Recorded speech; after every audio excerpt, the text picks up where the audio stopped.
Saturday morning, Diwali special sweet, day 2.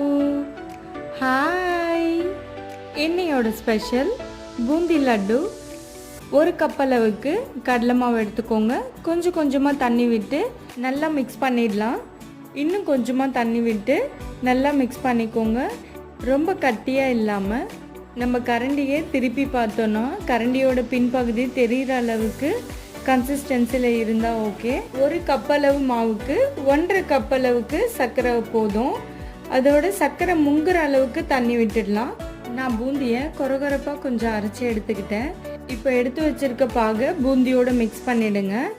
பாகை நல்லா கலந்துட்டு முந்திரி திராட்சை நெய்யில் வறுத்து அதையும் நல்லா கலந்துடலாம். எல்லாமே நல்லா மிக்ஸ் ஆனதும் இப்போ லட்டு பிடிக்க ஆரம்பிச்சிடலாம். அவ்வளவுதான், நம்மளோட தீபாவளி ஸ்வீட் லட்டு ரெடி ஆயிடுச்சு. நம்மளோட சேனலை சப்ஸ்கிரைப் பண்ணிக்கோங்க.